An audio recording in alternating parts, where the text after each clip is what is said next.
ಸಮೃದ್ಧ ಜೀವನ multi state multipurpose cooperative ಸೊಸೈಟಿಯು ಗ್ರಾಹಕರಿಗೆ ವಂಚಿಸಿದ ಹಣವನ್ನು ಮರುಪಾವತಿ ಮಾಡುವಂತೆ ಆಗ್ರಹಿಸಿ ಕರ್ನಾಟಕ ಜನಸಂಘರ್ಷ ಸಮಿತಿ, ನವಕರ್ನಾಟಕ ಜನಪರ ಅಭಿವೃದ್ಧಿ ವೇದಿಕೆ ಹಾಗೂ ಉತ್ತರ ಕನ್ನಡ ಜಿಲ್ಲಾ ಅಂಗವಿಕಲರ ಮತ್ತು ಪಾಲುಕರ ಒಕ್ಕೂಟದ ನೇತೃತ್ವದಲ್ಲಿ ಶುಕ್ರವಾರ ಪ್ರತಿಭಟನೆ ನಡೆಸಿತು. ಇಲ್ಲಿನ ಸುಭಾಷ್ ವೃತ್ತದಿಂದ ಪ್ರತಿಭಟನಾ ಮೆರವಣಿಗೆ ನಡೆಸಿದ ಪ್ರತಿಭಟನಾಕಾರರು ಜಿಲ್ಲಾಧಿಕಾರಿ ಕಚೇರಿಯ ಮುಂಭಾಗದಲ್ಲಿ ಜಮಾವಣೆಗೊಂಡರು. ಬಳಿಕ ತಮ್ಮ ಹಣ ಮರುಪಾವತಿ ಮಾಡುವಂತೆ ಜಿಲ್ಲಾಡಳಿತದ ಮೂಲಕ ಸರ್ಕಾರಕ್ಕೆ ಆಗ್ರಹಿಸಿದರು.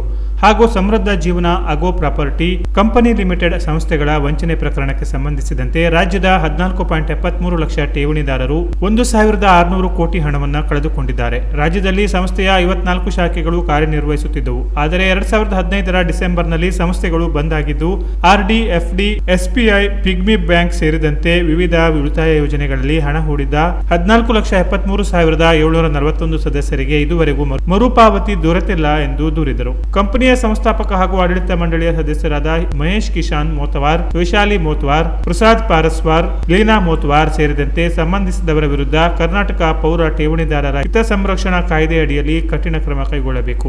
ಈ ಹಿಂದೆ ಉಡುಪಿ ಜಿಲ್ಲೆಯ ಜಿಲ್ಲಾಧಿಕಾರಿಗಳು ಸಂಸ್ಥೆಯ ಆಸ್ತಿಗಳ ಕುರಿತು ತನಿಖೆ ನಡೆಸಿ ವರದಿ ಸಲ್ಲಿಸಿದ್ರು. ಅದರ ಆಧಾರದ ಮೇಲೆ ದಿನಪತ್ರಿಕೆಗಳಲ್ಲಿ ವರದಿಯಾದರೂ ಠೇವಣಿದಾರರಿಗೆ ನ್ಯಾಯ ಸಿಕ್ಕಿಲ್ಲ ಎಂದು ಆಕ್ರೋಶ ವ್ಯಕ್ತಪಡಿಸಿದರು.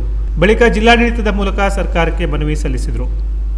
ಜನಸಂಘರ್ಷ ಸಮಿತಿಯ ರಾಷ್ಟ್ರೀಯ ಅಧ್ಯಕ್ಷ ಶಾಹುರಾಜ್ ಮಾನೆ, ರಾಜ್ಯ ಘಟಕದ ಅಧ್ಯಕ್ಷ ಎಸ್ಪಿ ಬಳ್ಳಾರಿ, ಪ್ರಧಾನ ಕಾರ್ಯದರ್ಶಿ ಕೆ ನಿಂಗಪ್ಪ, ಪ್ರವೀಣ್ ಕುಮಾರ್ ಶೆಟ್ಟಿ ಹಾಗೂ ವಂಚಿತ ಠೇವಣಿದಾರರು ಇದ್ದರು. ಅಧಿಕಾರಿಗಳು ನಮಗೆ ಬೆಂಬಲ ಕೊಟ್ಟಿಲ್ಲ. ಇದುವರೆಗೂ ನಾವು ಪೂರ್ವ ಸೆಕ್ಷನ್ ಕೋರ್ಟ್ ನ್ಯಾಯಾಲಯದಲ್ಲಿ ಈ ಜನವರಿ 20ನೇ ತಾರೀಕಿಗೆ ಫೈನಲ್ ಅಂತ ಇರೋದ್ರಿಂದ ಈ ಒಂದು ಸತ್ಯಾಗ್ರಹ ಮುಂದುವರಿಸ್ತಾ ಇದ್ದೀವಿ. ಅದು ಅತಿ ಶೀಘ್ರದಲ್ಲೇ ಪ್ರೋಸೆಸ್ ಆಗ್ತಾ ಇದೆ ಅಂತ ಹೇಳ್ತಾ ಈ ಒಂದು ಸಭೆಯಲ್ಲಿ ನಾನು ಹೇಳಕ್ಕೆ, ನಿಮ್ಮೆಲ್ಲರ ಮುಂದೆ ಹೇಳಕ್ಕೆ ನಾನು ಬಯಸ್ತಾ ಇದ್ದೀನಿ. ಸ್ನೇಹಿತರೆ, ಪ್ರತಿಯೊಬ್ಬ ಹೈನುಗಳು ಏನಿದ್ದೀರಿ, ದುಡ್ಡು ಕಟ್ಟಿರ್ತಕ್ಕಂಥ ಏನಿದ್ದೀರಿ, ಜನಕ್ಕೆ ನಿಮ್ಮನ್ನು ಕರೆದು ತಂದು ಮೋಸ ಮಾಡಿರ್ತಕ್ಕಂಥ ಲೀಡರ್ಗಳು ಯಾರು ಇಲ್ಲಿ ಬಂದಲ್ಲ. ಎಲ್ಲ ನಾವು ನೊಂದು ಬೆಂದು ಕೂಲಿ ಮಾಡಿ ದುಡ್ಡನ್ನು ಕಟ್ಟಿ ಜನಗಳಿಗೆ ನಾವು ಭರವಸೆ ಕೊಟ್ಟಿರ್ತಕ್ಕಂಥ ಜನಗಳ ಹತ್ರ ನಾವೀಗ. Canara plus news, Karwar.